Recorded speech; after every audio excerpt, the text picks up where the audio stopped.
안녕하세요. 김철회입니다. 2022 행정학도를 위한 공공경제론 제3장의 첫 번째 강의 동영상을 올려드리도록 하겠습니다. 화면 공유를 해볼게요.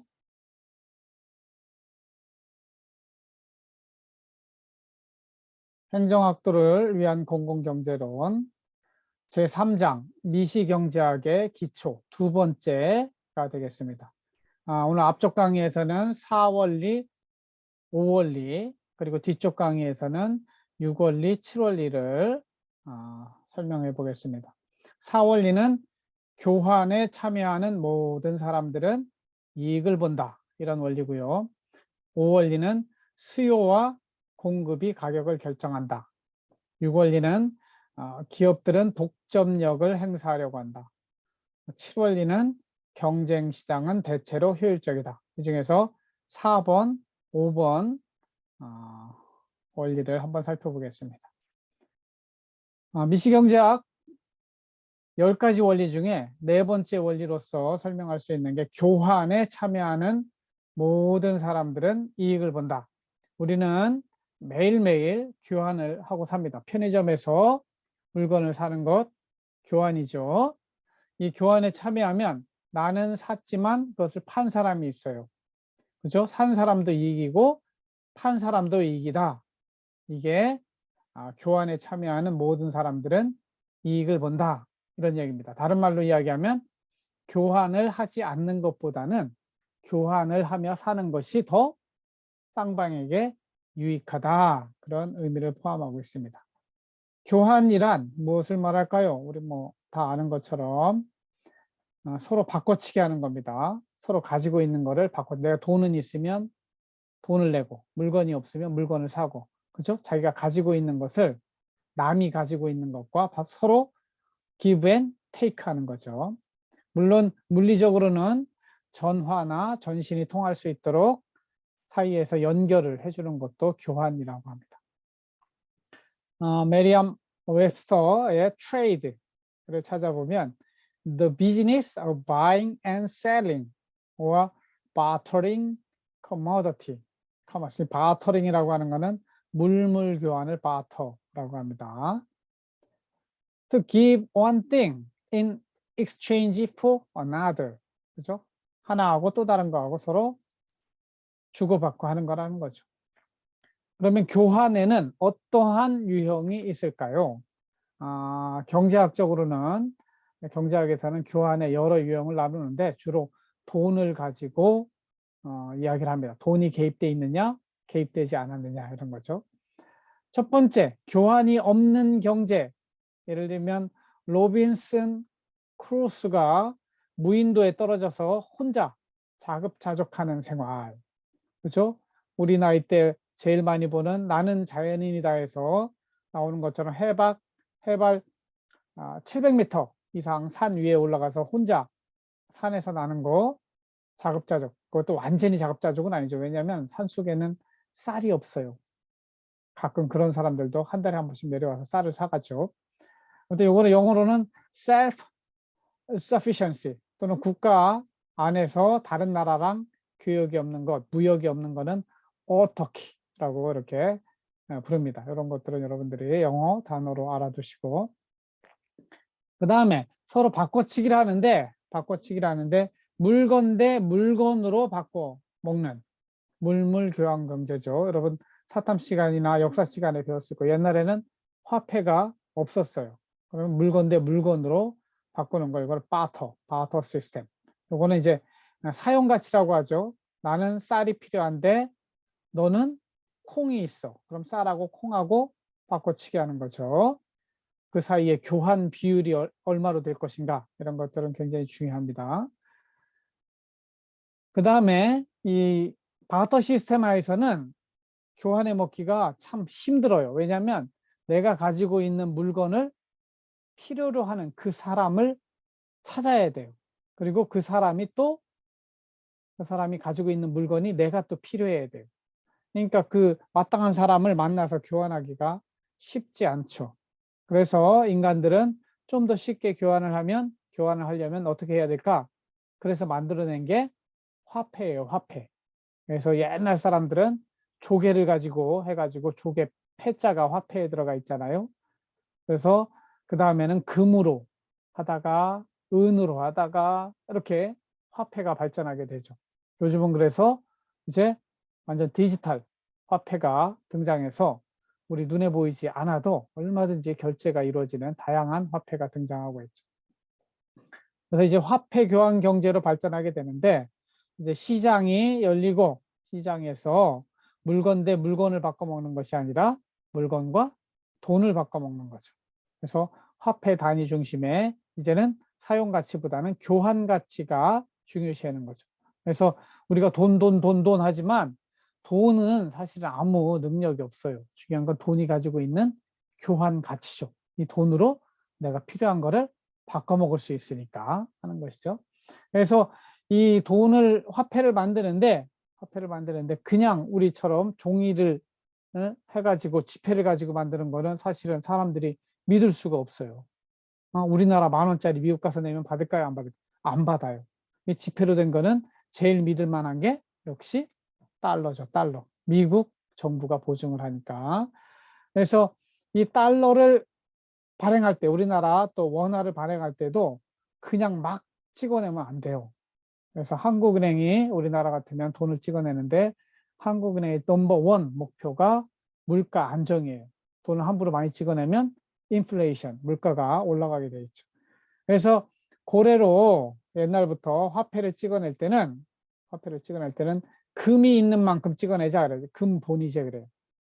은이 있는 만큼만 돈을 찍어내자. 그러니까 은본위제. 그래서 미국도 사실은 중앙은행 그 창고에 가면 영화에도 나오지만 이딴만한 이 벽돌같이 만든 금괴라는 게 있어요. 금괴가 있는 만큼 좀 달러를 찍어내야 인플레이션이 발생하지 않는다. 뭐 이런 원칙을 지키고 있었는데 지금은 그런 원칙을 지키지 않아요. 계속해서 금을 모아 가고 있지만 실제 달러는 언제든지 발행할 수 있도록 되어 있죠. 그래서 정부의 발권력이라고 하는데 다만 미국 정부는 돈을 찍어낼 때 뭘 주시해야 하냐면 이자율이 어떻게 변하느냐 또 인플레이션 물가가 어떻게 변하느냐에 따라서 돈 찍어내는 정도를 조절하게 되어 있죠. 우리나라도 마찬가지예요. 기본적으로 한국은행이 돈을 얼마큼 찍어내야 될 것인가 이런 고민할 때 통화량이라고 하는데 통화량을 늘릴 것인가 내릴 것인가 이야기할 때 기본적으로 이자율을 고려하면서 경제 전반에 미치는 영향 이거 다루는 게 화폐 금융론이라고 부릅니다. 하여튼 화폐 교환 경제가 있고 그다음에 이 교환하는 것을 게임으로 이해하는 측면이 있어요. 그래서 서로 바꿔치기 하는 게 일종의 게임이라고 본다면 제로섬 게임 그러면은 서로 남는 게 없는 거예요. 주고받으면 끝인 거죠. 그다음에 포지티브 썸 게임은 서로 바꿔치기 했는데 플러스가 되는 거예요. 네거티브 썸 게임은 바꿔치기 했는데 마이너스가 되는 것이죠. 그래서 우리 사이에 우리 살아가다 보면 다양한 게임을 만나게 되는데 게임 중에 제로섬 게임 이야기하면 우리가 뭐 밤새워 포카를 치거나 고스톱을 쳤다.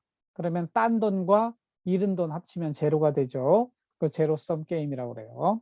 한 사람은 따고 한 사람은 잃는 거죠. 반면에 포지티브성 게임은 어떤 걸 이야기하냐면 주식시장에서 주식이 계속 올라가요. 그러면 삼성전자 산 사람도 이기고 뭐다 산 사람도 이기고 올라갈 때는 다 포지티브 썸이 되죠. 물론 어떤 사람은 잃고 어떤 사람은 얻었는데 그 합이 플러스가 나와도 포지티브 썸이라고 그래요. 반대로 그 합이 네거티브 마이너스가 나오면 네거티브 썸 게임이죠. 저는 이제 대학 다닐 때 당구를 좋아했는데 당구 이제 한 150 이상 되면 축방이라는 걸 해요. 돈 내기를 하는데 돈 내기를 하고 나면은 이 게임비를 내야 되거든요. 당구장 사장한테. 그리고 내고 나면은 이제 누구도 딴 사람이 없게 되는 거죠. 누가만 돈 벌었어요? 당구장 주인만 돈 벌게 되는 그런 게임도 있는데 그거는 네거티브 썸 게임 이런 다양한 게임들이 있다 하는 것이고 그러면 우리 제목이 교환에 참여하는 모든 사람들은 이익을 본다 이렇게 이야기를 했는데 이제 주로 이제 포지티브성 게임을 이야기하는 것이죠. 시장 경제에서는 이 교환은 어떻게 교환에 참여하는 사람들에게 이익을 가져다 주는가? 첫 번째, 변호사와 타이피스트 예가 있습니다. 변호사는 굉장히 변호사 자격증이 있으니까 돈 벌 기회가 많죠. 거기다가 타이프도 잘 쳐요. 그러면 하루에 변호사 일을 하려면 8시간 중에 6시간은 변호하는 일을 하고 2시간은 타이프를 치는 일을 해서 돈을 버는 거예요. 근데 옆에 타이피스트는 변호라고 하는 거 하나도 할 수 없죠. 하지만 타이프는 칠 줄 알아요. 타이프는 칠 줄 알아요. 근데 변호사보다도 못 쳐요. 그러면 둘 사이의 교환은 일어나지 않을 거라고 생각할 수 있죠. 하지만 이 둘 사이에서도 교환이 일어날 수 있습니다. 왜냐하면 변호사는 그동안 타이프 치는 것 때문에 8시간 중에서 6시간만 변호사로 돈을 벌었잖아요. 나머지는 타이프를 쳤단 말이에요. 이 타이피스트가 나보다 타이프를 못 친다 하더라도 타이프는 하루 8시간 타이프 칠 시간이 있어요. 좀 늦게 치더라도. 그러니까 타이피스트한테 내 2시간짜리 일을 맡겨요. 그리고 나머지 2시간도 변호하는 일을 해요. 이 이야기의 전제는 변호하는 일이 훨씬 더 돈을 많이 버는 것이죠. 그러면은 2시간 동안 번 돈으로 타이피스트한테 그 일당을 주고도 내가 또 이익을 볼 수 있는 것이죠. 그렇기 때문에 변호사가 변호도 잘하고 타이핑도 잘한다 할지라도 옆에 타이피스트가 있으면 서로 바꿔치기가 일어나는 것이죠. 둘 다 잘하는 거를 절대 우위라고 그래요. 반면에 상대적으로 잘하는 것, 그거를 상대 우위라고 하는데 타이피스트 입장에서는 절대 변호는 할 수 없고 그 둘 중에 하게 되면 변호하고 타이프 치는 거는 상대적으로 변호하는 것보다 자기가 상대적으로 더 잘할 수 있는 것이니까 타이피스트는 8시간 타이프 치는 일을 하고 변호사는 8시간 동안 변호하는 일을 하게 된다는 것이죠. 그래서 변호사가 더 많이 들인 돈으로 그중에 일부를 타이피스트한테 주면 서로가 이익을 보게 되는 것이죠. 국가와 국가 사이에서도 잘 사는 나라, 못 사는 나라 사이에 잘 사는 나라가 다 팔아먹기만 하고 안 살 것 같지만 그렇지 않아요. 예를 들면 잘 사는 나라는 대체적으로 제조업을 하니까 제조업을 하고 못 사는 나라는 뭐 농산물을 한다고 했을 때도 서로 간에 바꿔치기를 함으로 인해서 제조업하는 업체들은 제조업에 특화된 그런 나라가 되고 농산물을 하는 농산물에 특화된 나라를 함으로 인해서 서로 바꿔치기라면 둘 다 포지티브 썸이 되는 그런 교환이 될 수 있다고 하는 것이죠. 그래서 이걸 정리하면 교환을 통해 누가 이익을 누리는가 해서 교환하는데 어떤 거에 집중을 할까? 선택과 집중 또는 전문화의 원리라고 그러죠. 분화의 원리, 디비전 오브 레이버 그래가지고 전문화해서 자기 것만 전문화된 것만 더 열심히 하게 되면 사회도 발전하고 서로에게 이익이 된다는 이게 국제 무역론이 되겠습니다. 그래서 이 어떤 것을 더 잘하느냐 하는 문제가 이제 절대 우위라는 개념과 상대 우위라는 개념이 있는데 절대 우위라고 하는 absolute advantage 그러면은 둘 다 아까 변호사가 둘 다 잘했잖아요. 그런 절대 우위라고 해요. 이에 비해서 비교 우위 또는 상대 우위라고 하는 거는 영어의 comparative advantage를 번역한 것인데 타이피스트 입장에서는 변호 업무나 타이프 업무나 모두 다 절대 열이에요. 우위의 반대가 열이니까 절대적으로 약하지만 그래도 둘 중에서 뭐 하나를 한다면 타이프 치는 것이 더 낫죠. 그래서 타이피스트 입장에서는 타이프 치는 게 비교 우위고 변호사 입장에서는 변호하는 업무와 타이프하는 업무 중에 변호하는 업무가 우위가 되겠죠. 이렇게 국가 간에 서로 바꿔치기를 함으로 인해서 서로가 이익을 볼 수 있다는 이론이 자유무역론 또는 국제무역론이에요. 그러나 이러한 자유무역론이 절대적으로 진리이냐 이런 부분에 대해서는 이론가들의 논란이 있습니다. 여러분들이 뭐 처음 듣는 이야기일 수도 있지만 교과서에서 배웠는지 모르겠는데 종속이론 또는 유치, 산업, 보호론 이런 것들이 있어요. 종속 이론, 센터와 페리페리가 있어가지고 센터에 해당하는 나라들이 선진국, 북반구에 대부분 북반구에 있는 선진국을 이야기하죠. 반면에 페리페리에 있는 주변국에 있는 나라들에서 이 중앙에 있는 국가가 지방에 있는 주변에 있는 국가를 착취한다는 이론이 종속 이론이에요. 이 종속 이론은 어디에서 나왔냐면 남미에서 나왔어요. 남미, 아르헨티나, 브라질 이쪽에서 나왔는데 무슨 얘기냐면 미국이 결국 아르헨티나를 착취해 먹더라 이거죠. 다 지네들이 좋은 거 다 하고 아르헨티나에서는 농작물 심어가지고 좀 돈 벌기 힘든 일만 시켜서 결국은 아르헨티나를 정치적인 속국, 식민지는 아니지만 경제적인 식민지를 만든다고 하는 것이죠. 그래서 이제 이거를 매판 자본론이라기도 하는데 우리나라도 제가 학교 다닐 때 이런 종속 이론이 굉장히 유행했어요. 우리나라는 정치적으로 미국의 식민지는 아니지만 경제적으로 종속된 나라다. 미국의 식민지다. 지금은 사실은 미국과 어느 정도 경제적으로도 많이 맞짱 뜰 때도 있지만 그때는 우리 시대 여러분들이 싫어하는 우리 꼰대들 586 운동권들이 다 양키고 미국 놈들은 미국으로 돌아가라 이렇게 외치면서 사실은 목숨을 바쳐서 싸우기도 했어요. 하여튼 그 바탕이 되었던 이론이 종속이론, 내판 자본론 이런 것들이 있다는 거 이해하시고 그 다음에 유치산업보호론이라는 게 있어요. Infant Industry Protection이라고 하는 건 뭐냐면 infant, 그러니까 앙팡, infant, 어린 산업이죠. infant industry가 있다는 거죠. 그래서 종속 이론에 따르면 이 후진국에서는 계속해서 농사나 짓고 경공업이나 하고 허드렛 일이나 하고 이렇게 된다는 것이죠. 그러면 후진국에서는 우리는 IT, 자동차, 냉장고 이런 거 못하느냐 이거죠. 첨단 산업을. 이 부분에 있어서 종속이론론자들이 이런 거 발전시키려면 우리나라 자동차 산업을 예를 들어 봅시다. 지금으로부터 40년, 50년 전에 여러분들 태어나기 전에 우리나라 자동차는 정말 아무런 경쟁력이 없었어요. 그냥 일본에서 자동차 부품 사다가 조립하는 거예요. 그게 현대자동차 포니부터 시작한 거예요. 근데 지금은 일본하고 맞짱 뜰 수 있는 수준까지 됐죠. 어떻게 그렇게 됐을까요? 박정희가 정치적으로는 욕을 많이 먹지만 박정희가 어떤 판단을 했냐면 우리나라가 나중에 선진국까지 가려면 우리가 중화학공업을 해야 된다. 자동차도 하고 석유, 화학도 해야 되고 조선도 해야 되고 포항제철도 해야 되고 근데 우리가 뭐 할 능력이 있습니다. 전쟁에서 다 폐허가 된 나라였는데 우리는 신발이나 만들고 합판이나 만들고 가발이나 만들어 팔고 그랬단 말이죠. 근데 박정희가 생각을 굳게 하고 어떻게 했느냐 우리나라 자동차 산업이 발전하려면 일본 자동차가 우리나라에 들어오면 안 되는 것이죠. 우리나라는 우리나라 업체가 만든 자동차를 쓰게 만든 거예요.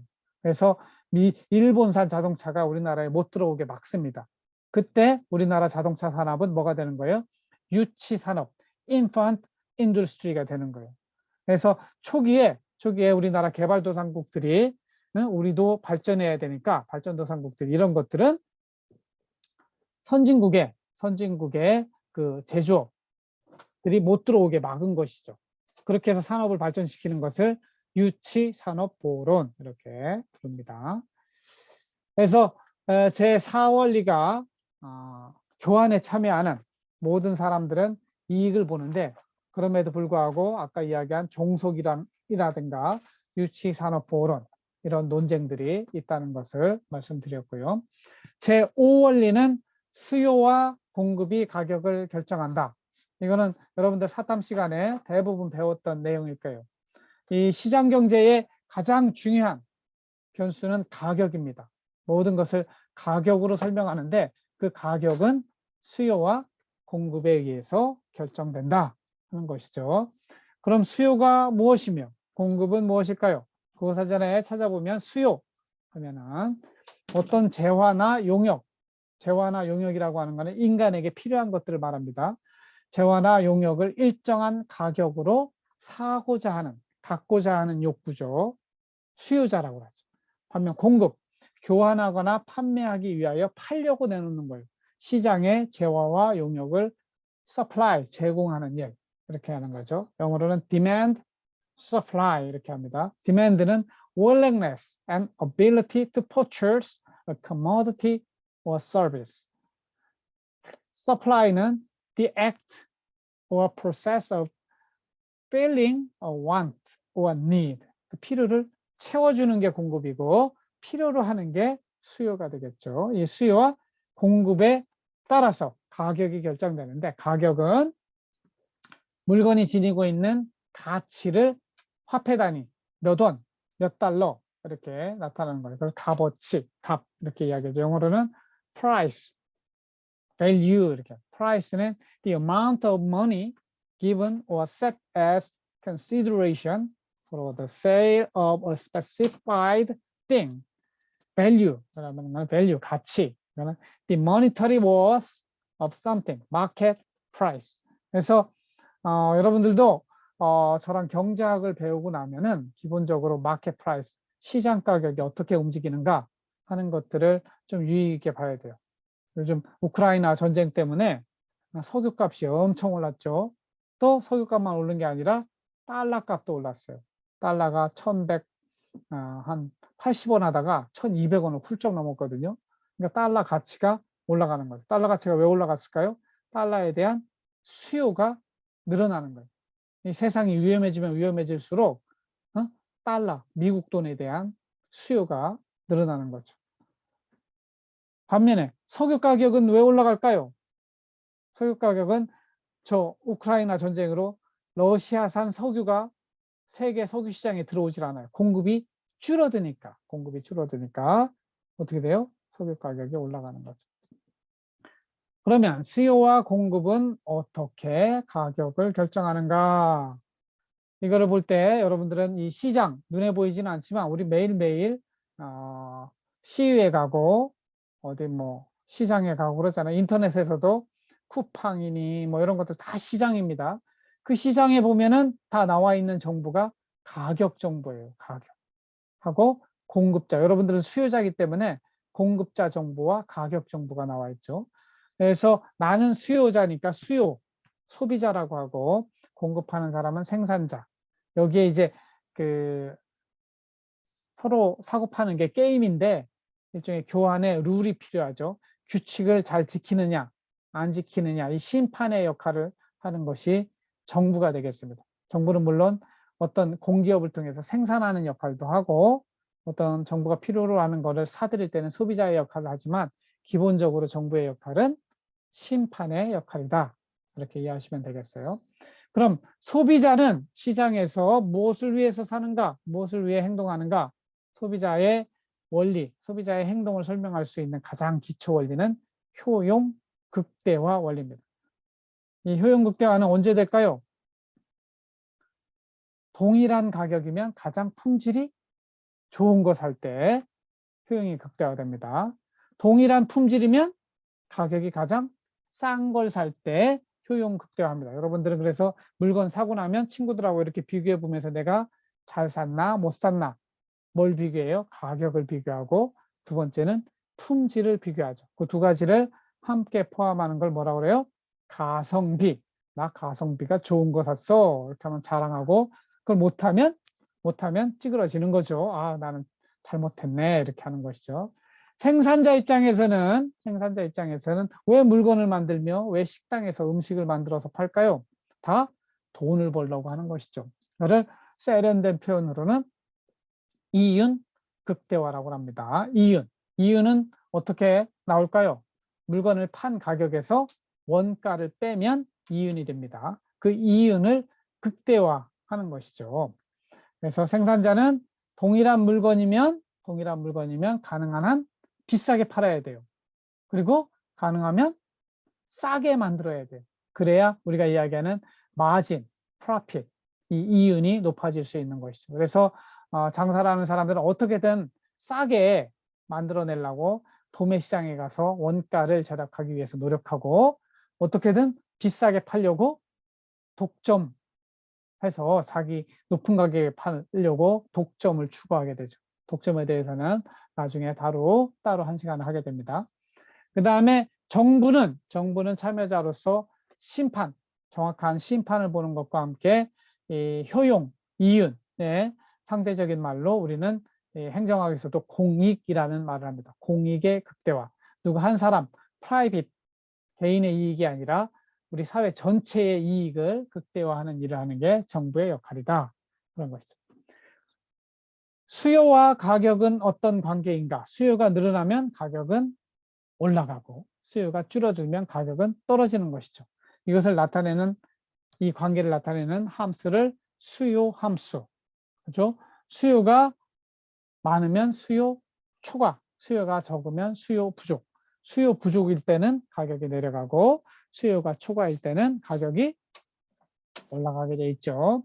공급과 가격은 어떤 관계인가?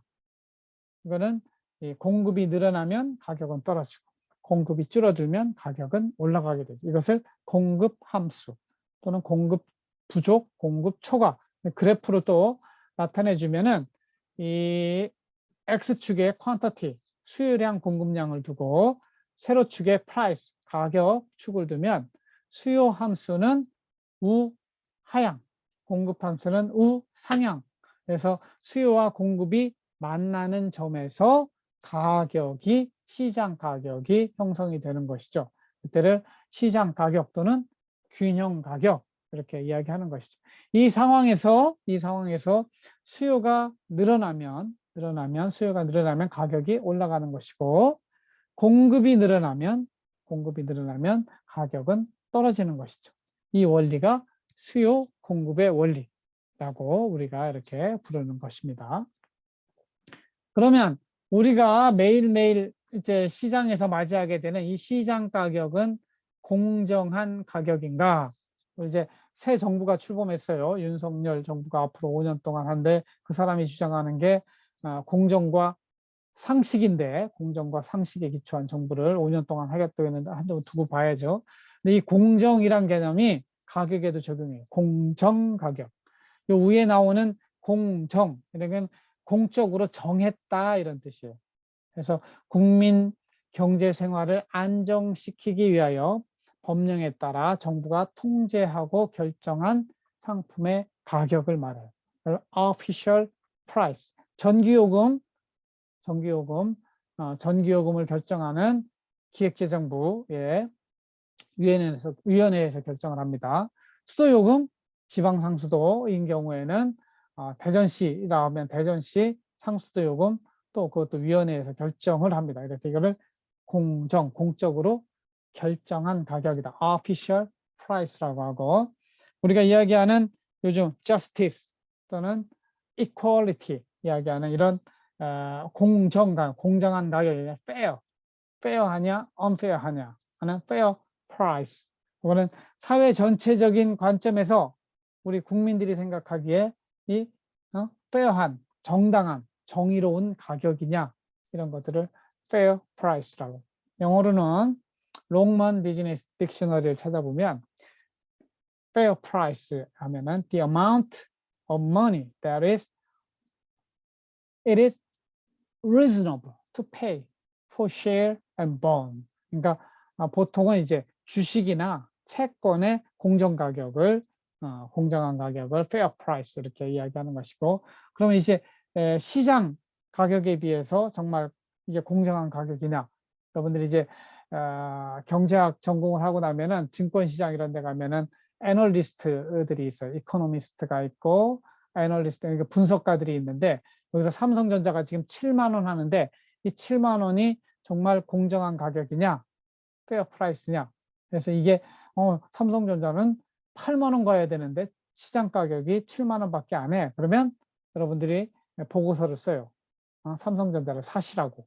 앞으로 적당한 가격이 8만 원이니까. 그런 의미에서 페어 프라이스 이렇게 이야기를 합니다. 우리 청년들과 깊은 관계가 있는 것은 역시 이제 최저임금입니다. 최저임금은 정말 페어한 가격인가 한번 살펴볼 필요가 있어요. 이제 끝나가지만 문재인 정부는 지난 5년간 경제정책의 넘버1으로 뭘 추구했었냐면 소득 주도 성장이라는 걸 이야기했어요. 그러니까 사람들이 소득이 늘어나야 물건을 사고 그래야 경제가 발전된다. 이렇게 이야기를 한 거죠. 사실은 경제학에는 없는 이론입니다. 소득 주도 성장이라고 하는 거는 사실은 굉장히 논리가 잘 서지 않아요. 과학기술에 기반을 둔 이런 성장, 이런 것들은 충분히 의미가 되죠. 그러나 이제 그동안 소득 주도 성장을 하겠다고 최저임금을 굉장히 올렸어요. 여기 보세요. 2018년에 7530였던 게 2019년에 8350, 2020년에 8590, 2021년에 8720. 원래 문재인 정부는 요 최저임금을 10,000원까지 올리는 게 목표였어요. 그러나 22년 올해 이제 문재인 정부 마지막인데 올해 최저임금은 9160, 9100, 이제 9,000원은 넘었죠. 9,160원에 설정이 되어 있습니다. 그래서 이거를 월급으로 따지면 한 달 월급으로 따지면 주 40시간 일하죠. 월급으로 따지면 190만 원 정도가 됩니다. 이게 최저임금이 되는 거예요. 한 달에 190만 원, 시급으로 따지면 여러분들 알바할 때는 시급으로 계산해서 받죠. 9160 이렇게 되는데 이거는 국가, 특히 이제 최저임금위원회가 있는데 거기서 근로자에게 그 아래로 지급하면 법을 어긴 거예요. 감옥 보내는 거, 벌금을 부과하는 요 금액이 최저임금이 되겠습니다. 그래서 절대 이 밑으로는 줄 수 없는 금액, 그래서 최저임금이죠. 당연히 많이 주면 좋죠. 많이 주면 좋죠. 근데 한번 생각을 해보세요. 내가 편의점을 하나 하는데 편의점 사장이야. 편의점 사장하는데 내가 한 달 편의점 해가지고 벌어가는 순수익이 190만 원이 안 된다고 생각을 해봅시다. 그러면은 알바보다도 내가 벌어가지 못하는 거예요. 이 사람은 그 편의점 때려치고 뭐 하겠어요? 딴 데 가서 알바 자리 찾겠죠. 그래서 쉽지 않은 문제예요. 최저임금을 올린다고 다 좋은 건 아니에요. 올려도 고용이 그대로 보장되면 좋겠지만 여러분들 입장에서는, 알바하는 입장에서는 알바 자리가 없어지게 돼 있어요. 우리나라 거기다 코로나까지 겹쳐가지고 자영업자들이 활용하는 그런 일자리도 없어질 뿐만 아니라 그 사업 자체가 망했을 뿐만 아니라 알바 자리는 더 많이 없어졌죠. 그래서 사실은 소득 주도 성장이 휴머니즘, 인간적인 측면에서는 월급 많이 주면 좋죠. 근데 그 전제는 뭐냐면 그 사장들이 돈을 잘 번다는 전제에서 그게 적용되는 겁니다. 우리나라 자영업자들은 대부분 내 나이 때 대기업 다니다가 중소기업 다니다가 더 이상 그 기업에 다니지 못하는 사람들이 퇴직금을 받아가지고 하는 경우가 많아요. 그렇기 때문에 그 사람들이 그렇게 돈을 많이 벌지 못하기 때문에 알바 쓰기도 어려워서 주로 가족들을 데려다가 일을 하고 그러거든요. 그래서 이 최저임금을 높여버리면은 야, 나는 이제 그만 사업은 그만하고 나도 어디 가서 알바나 해야지. 이런 식으로 이제 자영업자들이 마음을 정하게 되면 그만큼 사회에 일자리가 없어지기 때문에 대기업에 있어서는 최저임금 이런 것들이 당연히 필요한 거예요. 돈 잘 버는 기업에서는.